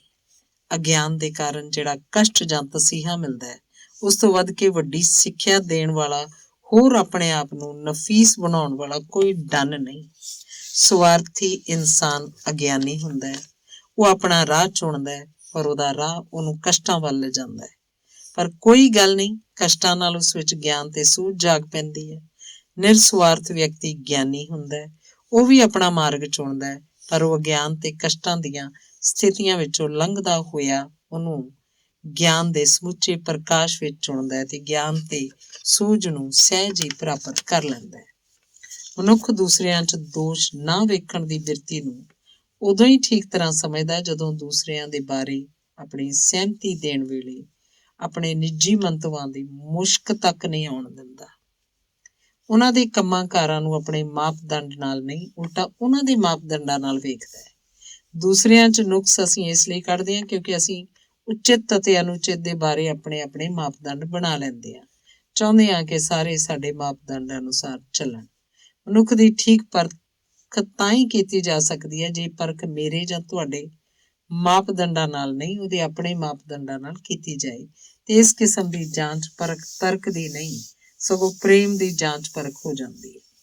ਜਦੋਂ ਅਸੀਂ ਪ੍ਰੇਮ ਦੀਆਂ ਅੱਖਾਂ ਨਾਲ ਵੇਖਦੇ ਹਾਂ ਉਦੋਂ ਸਾਡਾ ਅੰਦਰਲਾ ਰੌਸ਼ਨ ਹੋ ਜਾਂਦਾ ਹੈ। ਅਸੀਂ ਦੂਸਰਿਆਂ ਨੂੰ ਉਚਿਤ ਚੌਕਟੇ 'ਚ ਵੇਖ ਸਕਦੇ ਹਾਂ। ਮਨੁੱਖ ਪ੍ਰੇਮ ਵੱਲ ਉਦੋਂ ਹੀ ਵੱਧਦਾ ਹੈ ਜਦੋਂ ਆਪਣੇ ਮਨ 'ਚ ਕਹਿਣ ਲੱਗਦਾ ਹੈ, ਮੈਂ ਕੌਣ ਹੁੰਨਾ ਦੂਜਿਆਂ ਦੀ ਜਾਂਚ ਪਰਖ ਕਰਨ ਵਾਲਾ? ਕਿ ਮੈਂ ਇੰਨਾ ਪਵਿੱਤਰ ਤੇ ਨਿਸ਼ਪਾਪ ਹਾਂ ਕਿ ਦੂਜਿਆਂ ਨੂੰ ਬੁਰਾ ਕਹਾਂ ਤੇ ਉਹਨਾਂ ਨੂੰ ਦੋਸ਼ੀ ਠਹਿਰਾਵਾਂ? ਸਗੋਂ ਮੈਨੂੰ ਖੁਦ ਹੀ ਨਿਮਰ ਬਣਨਾ ਚਾਹੀਦਾ ਹੈ। ਤੇ ਦੂਸਰਿਆਂ ਦੇ ਨਿਆਂਕਰਤਾ ਦੀ ਪਦਵੀ ਧਾਰਨ ਕਰਨ ਤੋਂ ਪਹਿਲਾਂ ਮੈਨੂੰ ਆਪਣੀਆਂ ਹੀ ਘਾਟਾਂ ਨੂੰ ਦੂਰ ਕਰਨਾ ਚਾਹੀਦਾ ਹੈ। ਇੱਕ ਵਾਰ ਇੱਕ ਔਰਤ ਘੋਰ ਪਾਪ ਕਰਦਿਆਂ ਫੜੀ ਗਈ। ਲੋਕ ਉਹਨੂੰ ਪੱਥਰਾਂ ਨਾਲ ਮਾਰ ਸੁੱਟਣ ਬਾਰੇ ਸੋਚ ਰਹੇ ਸਨ। ਈਸਾ ਨੇ ਸੁਣਿਆ। ਉਹ ਬੋਲੇ, ਜਿਹਨੇ ਅੱਜ ਤੱਕ ਕੋਈ ਪਾਪ ਨਹੀਂ ਕੀਤਾ ਉਹ ਪਹਿਲਾ ਪੱਥਰ ਮਾਰੇ।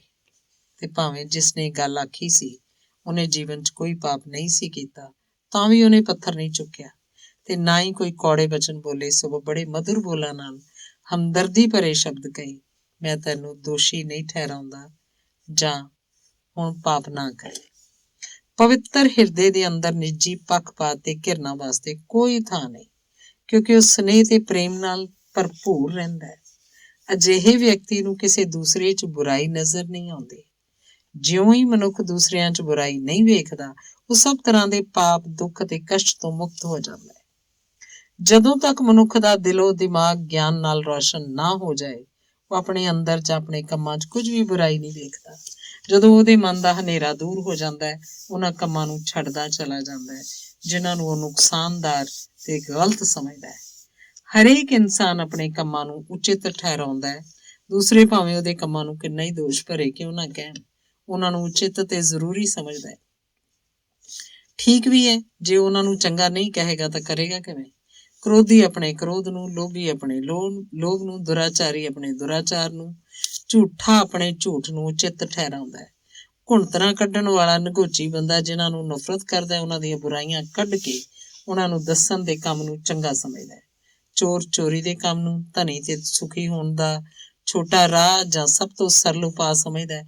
ਇੱਥੋਂ ਤੱਕ ਇਹ ਹਥਿਆਰਾ ਸਮਝਦਾ ਹੈ ਕਿ ਉਹਦੇ ਘਿਰਨਤ ਕੰਮ ਵਿੱਚ ਵੀ ਉਚਿਤਤਾ ਹੈ। ਹਰੇਕ ਮਨੁੱਖ ਦੇ ਕੰਮ ਉਹਦੇ ਗਿਆਨ ਤੇ ਅਗਿਆਨ ਦੇ ਅਨੁਪਾਤ ਦੇ ਅਨੁਰੂਪ ਦੇ ਹੀ ਹੋਂਦ ਚਾਹੁੰਦੇ ਹੈ। ਆਪਣੇ ਗਿਆਨ ਦੇ ਦਾਇਰੇ ਤੋਂ ਪਰਾਂ ਨਾ ਤਾਂ ਵਿਅਕਤੀ ਜਿਉਂ ਹੀ ਸਕਦਾ ਹੈ ਤੇ ਨਾ ਹੀ ਕੋਈ ਕੰਮ ਕਰ ਸਕਦਾ ਹੈ। ਹਾਂ, ਉਹ ਆਤਮ ਸੁਧਾਰ ਅਵਸ਼ ਕਰ ਸਕਦਾ ਹੈ। ਇਸ ਤਰ੍ਹਾਂ ਹੌਲੀ ਹੌਲੀ ਆਪਣੇ ਪ੍ਰਕਾਸ਼ ਤੇ ਗਿਆਨ ਦਾ ਦਾਇਰਾ ਵਧਾ ਸਕਦਾ ਹੈ। ਕ੍ਰੋਧੀ ਵਿਅਕਤੀ ਇਸ ਲਈ ਵਿਵਾਦ 'ਚ ਪੈਂਦਾ ਹੈ, ਗਾਲਾਂ ਕੱਢਦਾ ਹੈ, ਕਿਉਂਕਿ ਉਹਦਾ ਗਿਆਨ ਸਹਿਣਸ਼ੀਲਤਾ ਤੇ ਧੀਰਜ ਦੀ ਸੀਮਾ ਨੂੰ ਛੂਹ ਨਹੀਂ ਸਕਿਆ ਹੁੰਦਾ। ਸੱਜਣਤਾਈ ਦਾ ਅਭਿਆਸ ਨਾ ਹੋਣ ਕਾਰਨ ਉਹ ਇਹਨੂੰ ਸਮਝ ਨਹੀਂ ਸਕਦਾ, ਚੁਣ ਨਹੀਂ ਸਕਦਾ। ਨਾ ਹੀ ਕ੍ਰੋਧ ਦੀ ਬੁਰਾਈ ਦੀ ਤੁਲਨਾ ਠਰਮੇ ਦੀ ਚੰਗਿਆਈ ਨਾਲ ਕਰਕੇ ਇਹਦੀ ਵਡਿਆਈ ਨੂੰ ਚੁਣ ਸਕਦਾ ਹੈ। ਇਹੀ ਹਾਲਤ ਕੁਸੱਤ ਬੋਲਣ ਵਾਲੇ, ਸਦਾ ਨੁਕਸ ਕੱਢਣ ਵਾਲੇ ਚੋਰ ਦੀ ਹੈ। ਉਹ ਮਨ ਤੇ ਕਰਮ ਦੇ ਹਨੇਰੇ 'ਚ ਰਹਿੰਦਾ ਹੈ, ਕਿਉਂਕਿ ਉਹਦਾ ਗਿਆਨ ਤੇ ਅਨੁਭਵ ਕੱਚਾ ਹੈ। ਇਸੇ ਲਈ ਉਹ ਉਚੇਰੀਆਂ ਸਥਿਤੀਆਂ 'ਚ ਨਹੀਂ ਰਿਹਾ। ਉਹਨੂੰ ਉਹਨਾਂ ਦਾ ਗਿਆਨ ਨਹੀਂ, ਤੇ ਉਹਦੇ ਲਈ ਤਾਂ ਇੰਝ ਕਹੋ ਕਿ ਉਹਨਾਂ ਦੀ ਕੋਈ ਹੋਂਦ ਵੀ ਨਹੀਂ। ਰੌਸ਼ਨੀ ਹਨੇਰੇ 'ਚ ਚਮਕਦੀ ਹੈ, ਪਰ ਹਨੇਰੇ ਨੂੰ ਉਸ ਰੌਸ਼ਨੀ ਦਾ ਅਹਿਸਾਸ ਨਹੀਂ ਹੋ ਸਕਦਾ। ਅੰਧਕਾਰ ਹਨੇਰਾ ਹੋਣ ਕਾਰਨ ਆਪਣੀ ਸਥਿਤੀ ਵੀ ਠੀਕ ਤਰ੍ਹਾਂ ਨਹੀਂ ਸਮਝ ਸਕਦਾ, ਕਿਉਂਕਿ ਉਹ ਅਟੱਲ ਤੌਰ ਤੇ ਸਭ ਤਰ੍ਹਾਂ ਦੇ ਗਿਆਨ ਤੋਂ ਸਖਣਾ ਹੁੰਦਾ ਹੈ। ਜਦੋਂ ਮਨੁੱਖ ਬਾਰ-ਬਾਰ ਦੁੱਖ ਝੱਲਦਾ ਹੈ, ਉਹ ਆਪਣੇ ਕੰਮਕਾਰ ਉੱਤੇ ਆਖਰਕਾਰ ਨਜ਼ਰ ਮਾਰਦਾ ਹੈ। ਉਹਨੂੰ ਪਤਾ ਲੱਗ ਜਾਂਦਾ ਹੈ ਕਿ ਉਹਦੇ ਕ੍ਰੋਧ ਜਾਂ ਝੂਠ ਜਾਂ ਅਗਿਆਨ ਦੀ ਫਲਾਣੀ ਹਾਲਤ ਦੇ ਕਾਰਨ ਹੀ ਉਹ ਸੰਕਟ ਤੇ ਵਿਪਤਾ 'ਚ ਗ੍ਰਸਤ ਹੋਇਆ। ਉਦੋਂ ਹੀ ਉਹ ਉਸ ਤੋਂ ਮੂੰਹ ਮੋੜਦਾ ਹੈ ਤੇ ਉੱਥੇ ਹੀ ਉਹਨਾਂ ਦੇ ਉਲਟ ਉੱਜਲ ਗੁਣਾਂ ਦੀ ਖੋਜ ਤੇ ਉਹਨਾਂ ਦਾ ਅਭਿਆਸ ਕਰਨ ਲੱਗਦਾ ਹੈ। ਜਦੋਂ ਉਚਿਤ ਮਾਰਗ ਉੱਤੇ ਉਹ ਦ੍ਰਿੜਤਾ ਨਾਲ ਆਪਣੇ ਆਪ ਨੂੰ ਪੱਕਾ ਕਰ ਲੈਂਦਾ ਹੈ, ਦੋਹਾਂ ਪਰਸਪਰ ਵਿਰੋਧੀ ਸਥਿਤੀਆਂ ਦੇ ਬਾਰੇ ਉਹਦਾ ਗਿਆਨ ਪੂਰਾ ਹੁੰਦਾ ਹੈ। ਅਸਲ 'ਚ ਉਦੋਂ ਹੀ ਉਹਨੂੰ ਪਤਾ ਲੱਗਦਾ ਹੈ ਕਿ ਉਹ ਪਹਿਲਾਂ ਹਨੇਰੇ ਦੇ ਕਿੰਨੇ ਡੂੰਘੇ ਟੋਏ 'ਚ ਡਿੱਗਿਆ ਰਿਹਾ ਹੈ।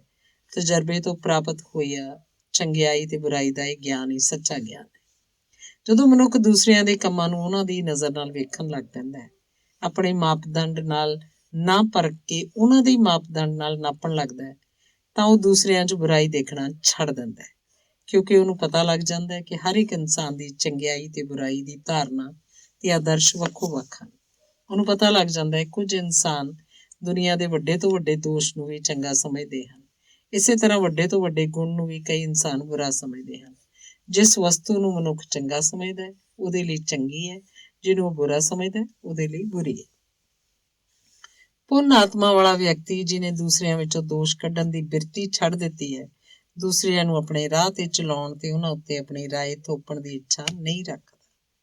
ਇਸ ਤੋਂ ਉਲਟ ਉਹ ਉਹਨਾਂ ਨੂੰ ਆਪਣੀ ਸੁਤੰਤਰ ਰਾਏ ਬਣਾਉਣ 'ਚ ਸਹਾਇਤਾ ਕਰਦਾ ਹੈ। ਉਹ ਚੰਗੀ ਤਰ੍ਹਾਂ ਜਾਣਦਾ ਹੈ ਕਿ ਸਿਰਫ ਰਾਏ ਨੂੰ ਬਦਲਣ ਨਾਲ ਨਹੀਂ, ਸਗੋਂ ਤਜਰਬਿਆਂ ਨਾਲ ਉਚੇਰਾ ਗਿਆਨ ਤੇ ਸ੍ਰੇਸ਼ਟਤਰ ਆਨੰਦ ਪ੍ਰਾਪਤ ਹੁੰਦੇ ਹਨ। ਅਕਸਰ ਵੇਖਿਆ ਗਿਆ ਕਿ ਮਨੁੱਖ ਉਹਨਾਂ ਨੂੰ ਬੁਰਾ ਕਹਿੰਦਾ ਹੈ ਜਿਹੜੇ ਉਸ ਨਾਲ ਮਤਭੇਦ ਰੱਖਦੇ ਹਨ, ਉਹਨਾਂ ਨੂੰ ਚੰਗਾ ਕਹਿੰਦਾ ਹੈ ਜਿਹੜੇ ਉਸ ਨਾਲ ਸਹਿਮਤ ਹੁੰਦੇ ਹਨ। ਅਜਿਹਾ ਵਿਅਕਤੀ ਆਪਣੇ ਆਪ ਨੂੰ ਪਿਆਰ ਕਰਦਾ ਹੈ ਤੇ ਆਪਣੇ ਵਿਚਾਰਾਂ 'ਚ ਡੁੱਬਿਆ ਰਹਿੰਦਾ ਹੈ। ਉਹਨਾਂ ਨੂੰ ਚਾਹੁੰਦਾ ਹੈ ਜਿਹੜੇ ਉਸ ਨਾਲ ਸਹਿਮਤ ਹੁੰਦੇ ਹਨ, ਤੇ ਜਿਹੜੇ ਉਸ ਨਾਲ ਸਹਿਮਤ ਨਹੀਂ ਹੁੰਦੇ ਉਹਨਾਂ ਨੂੰ ਨਫ਼ਰਤ ਕਰਦਾ ਹੈ। ਇੱਕ ਮਹਾਨ ਸੰਤ ਨੇ ਆਖਿਆ, ਜਿਹੜੇ ਤੁਹਾਨੂੰ ਪਿਆਰ ਕਰਦੇ ਹਨ, ਜੇ ਤੁਸੀਂ ਉਹਨਾਂ ਨੂੰ ਹੀ ਪਿਆਰ ਕੀਤਾ ਤਾਂ ਕੀ ਕੀਤਾ। ਆਪਣੇ ਦੁਸ਼ਮਣਾਂ ਨਾਲ ਵੀ ਪਿਆਰ ਕਰੋ ਤੇ ਉਹਨਾਂ ਦਾ ਭਲਾ ਕਰੋ ਜਿਹੜੇ ਤੁਹਾਨੂੰ ਨਫ਼ਰਤ ਕਰਦੇ ਹਨ। ਹੰਕਾਰ ਤੇ ਅਡੰਬਰ ਮਨੁੱਖ ਨੂੰ ਅੰਨਾ ਕਰ ਦਿੰਦੇ ਹਨ। ਵੱਖੋ ਵੱਖ ਧਰਮਾਂ ਨੂੰ ਮੰਨਣ ਵਾਲੇ ਲੋਕ ਇੱਕ ਦੂਜੇ ਨੂੰ ਘਿਰਣਾ ਕਰਦੇ ਹਨ, ਇੱਕ ਦੂਜੇ ਉੱਤੇ ਚਿੱਕੜ ਸੁੱਟਦੇ ਹਨ। ਵੱਖੋ ਵੱਖ ਰਾਜਨੀਤਿਕ ਵਿਚਾਰਧਾਰਾ ਵਾਲੇ ਲੋਕ ਆਪਸ ਵਿੱਚ ਲੜਦੇ ਝਗੜਦੇ ਹਨ ਤੇ ਇੱਕ ਦੂਜੇ ਦੇ ਵਿਚਾਰਾਂ ਦਾ ਖੰਡਨ ਕਰਦੇ ਹਨ। ਪੱਖਪਾਤੀ ਵਿਅਕਤੀ ਸਾਰਿਆਂ ਨੂੰ ਆਪਣੀ ਕਸੌਟੀ ਤੇ ਪਰਖਦਾ ਹੈ ਤੇ ਆਪਣੇ ਵਿਚਾਰਾਂ ਅਨੁਸਾਰ ਉਹਨਾਂ ਦੇ ਬਾਰੇ ਆਪਣੀ ਰਾਏ ਬਣਾਉਂਦਾ ਹੈ। ਉਹਦਾ ਦ੍ਰਿੜ ਵਿਸ਼ਵਾਸ ਹੁੰਦਾ ਹੈ ਕਿ ਉਹ ਠੀਕ ਹੈ ਤੇ ਦੂਜੇ ਗਲਤ ਹਨ। ਇਸ ਲਈ ਉਹ ਦੂਸਰਿਆਂ ਨੂੰ ਆਪਣੇ ਰਾਹ ਤੇ ਲਿਆਉਣ ਲਈ ਭਾਵੇਂ ਉਹਨੂੰ ਉਚਿਤ ਨਾ ਵੀ ਸਮਝਦੇ ਹੋਣ, ਅਵਸ਼ਕ ਸਖਤੀ ਤੇ ਦੰਡ ਨੂੰ ਵੀ ਜਾਇਜ਼ ਸਮਝਦਾ ਹੈ। ਮਨੁੱਖ ਇੱਕ ਦੂਜੇ ਨਾਲ ਘਿਰਣਾ ਕਰਦੇ ਹਨ, ਨਿੰਦਿਆ ਕਰਦੇ ਹਨ, ਇਲਜ਼ਾਮ ਲਾਉਂਦੇ ਹਨ ਤੇ ਲੜਦੇ ਝਗੜਦੇ ਹਨ। ਇਹਦੀ ਵਜ੍ਹਾ ਇਹ ਨਹੀਂ ਕਿ ਉਹ ਅਸਲ ਵਿੱਚ ਬੁਰੇ ਹਨ, ਨਾ ਹੀ ਇਹ ਕਿ ਸੱਚਾਈ ਜਾਣਦੇ ਹਨ, ਪਰ ਜਾਣ-ਬੁੱਝ ਕੇ ਬੁਰੇ ਕੰਮ ਕਰਦੇ ਹਨ। ਇਹਦਾ ਕਾਰਨ ਇਹ ਹੈ ਕਿ ਉਹ ਇਸ ਤਰ੍ਹਾਂ ਦੇ ਵਿਹਾਰ ਨੂੰ ਅਵਸ਼ਕ ਤੇ ਉਚਿਤ ਸਮਝਦੇ। ਸਾਰੇ ਮਨੁੱਖ ਦਿਲੋਂ ਚੰਗੇ ਹੈ। ਹਾਂ, ਕੁਝ ਦੂਸਰਿਆਂ ਨਾਲੋਂ ਜ਼ਿਆਦਾ ਬੁੱਧੀਮਾਨ ਤੇ ਕੁਝ ਤਜਰਬੇ 'ਚ ਜ਼ਿਆਦਾ ਅੱਗੇ ਹੁੰਦੇ ਆ। ਇੱਕ ਮਹਾਨ ਗੁਰੂ ਤੋਂ ਉਸਦੇ ਕਿਸੇ ਚੇਲੇ ਨੇ ਪੁੱਛਿਆ, ਚੰਗਿਆਈ ਤੇ ਬੁਰਾਈ 'ਚ ਕੀ ਅੰਤਰ ਹੈ। ਗੁਰੂ ਨੇ ਆਪਣੇ ਹੱਥ ਦੀਆਂ ਉਂਗਲਾਂ ਨੂੰ ਹੇਠਾਂ ਵੱਲ ਨੂੰ ਝੁਕਾ ਕੇ ਕਿਹਾ, ਮੇਰਾ ਹੱਥ ਕਿਸ ਪਾਸੇ ਝੁਕਿਆ ਹੋਇਆ। ਚੇਲੇ ਨੇ ਜਵਾਬ ਦਿੱਤਾ, ਇਹ ਹੇਠਾਂ ਵੱਲ ਨੂੰ ਝੁਕਿਆ ਹੈ। ਫਿਰ ਗੁਰੂ ਨੇ ਆਪਣੇ ਹੱਥ ਨੂੰ ਤਾਂ ਵੱਲ ਚੁੱਕ ਕੇ ਸਵਾਲ ਕੀਤਾ, ਹੁਣ ਮੇਰਾ ਹੱਥ ਕਿਸ ਪਾਸੇ ਉੱਠਿਆ ਹੋਇਆ ਹੈ। ਚੇਲੇ ਨੇ ਜਵਾਬ ਦਿੱਤਾ, ਇਹ ਉਤਾਂਹ ਨੂੰ ਉੱਠਿਆ ਹੋਇਆ। ਬਸ ਇਹੀ ਫਰਕ ਹੈ ਬੁਰਾਈ ਤੇ ਚੰਗਿਆਈ 'ਚ, ਗੁਰੂ ਨੇ ਕਿਹਾ। ਇਸ ਸਰਲ ਜਿਹੀ ਮਿਸਾਲ ਨਾਲ ਗੁਰੂ ਨੇ ਦੱਸਿਆ ਕਿ ਸ਼ਕਤੀ ਨੂੰ ਅਨੁਚਿਤ ਪਾਸੇ ਲਾਉਣਾ ਹੀ ਬੁਰਾਈ ਹੈ, ਉਚਿਤ ਪਾਸੇ ਲਾਉਣਾ ਹੀ ਚੰਗਿਆਈ ਹੈ। ਅਖੌਤੀ ਬੁਰਾ ਵਿਅਕਤੀ ਆਪਣਾ ਵਿਹਾਰ ਉਲਟ ਕੇ ਭਲਾ ਬਣ ਸਕਦਾ ਹੈ। ਚੰਗਿਆਈ ਦਾ ਅਭਿਆਸ ਕਰਕੇ ਬੁਰਾਈ ਦੇ ਸਹੀ ਸੁਭਾਅ ਨੂੰ ਸਮਝਣਾ ਹੀ ਦੂਸਰਿਆਂ ਵਿੱਚ ਬੁਰਾਈ ਨਾ ਵੇਖਣਾ ਹੈ। ਉਹ ਮਨੁੱਖ ਧਨ ਹਨ ਜਿਹੜੇ ਦੂਸਰਿਆਂ 'ਚ ਬੁਰਾਈ ਲੱਭਣ ਦੀ ਬਿਰਤੀ ਨੂੰ ਛੱਡ ਕੇ ਆਪਣੇ ਹਿਰਦੇ ਨੂੰ ਪਵਿੱਤਰ ਕਰਨ ਵਾਲੇ ਪਾਸੇ ਲੱਗਦਾ ਹੈ। ਇੱਕ ਦਿਨ ਉਹ ਦੈਵੀ ਨੇਤਰ ਪ੍ਰਾਪਤ ਕਰ ਲੈਂਦਾ ਹੈ ਜਿਨ੍ਹਾਂ ਨਾਲ ਉਹ ਬੁਰਾਈ ਨੂੰ ਵੇਖ ਲੈਂਦਾ ਹੈ। ਬੁਰਾਈ ਦਾ ਸੁਭਾਅ ਸਮਝ ਲੈਣ ਪਿੱਛੋਂ ਮਨੁੱਖ ਨੂੰ ਕੀ ਕਰਨਾ ਚਾਹੀਦਾ ਹੈ? ਉਹਨੂੰ ਸਿਰਫ ਭਲੇ ਦਾ ਕੰਮ ਕਰਨਾ ਚਾਹੀਦਾ ਹੈ। ਜਿਵੇਂ ਜੇ ਕੋਈ ਵਿਅਕਤੀ ਮੇਰੀ ਨਿੰਦਿਆ ਕਰੇਗਾ ਤੇ ਬਦਲੇ 'ਚ ਮੈਂ ਉਹਦੀ ਨਿੰਦਿਆ ਨਹੀਂ ਕਰਾਂਗਾ। ਜੇ ਕੋਈ ਮੂੰਹ ਚੜਾਏਗਾ ਤਾਂ ਮੈਂ ਉਸ ਨਾਲ ਨਰਮੀ ਵਾਲਾ ਵਿਹਾਰ ਕਰਾਂਗਾ। ਜੇ ਕੋਈ ਵਿਅਕਤੀ ਮੈਨੂੰ ਕੌੜੇ ਵਚਨ ਬੋਲੇਗਾ ਤਾਂ ਮੈਂ ਉਹਦੇ ਗੁਣਾਂ ਦਾ ਇਜ਼ਹਾਰ ਕਰਾਂਗਾ। ਜੋ ਕੋਈ ਮੈਨੂੰ ਘਿਰਣਾ ਕਰੇਗਾ ਤਾਂ ਉਹਨੂੰ ਮੇਰਾ ਪ੍ਰੇਮ ਮਿਲੇਗਾ, ਜਿਹਦੀ ਉਹਨੂੰ ਅਤਿਅੰਤ ਲੋੜ ਹੈ।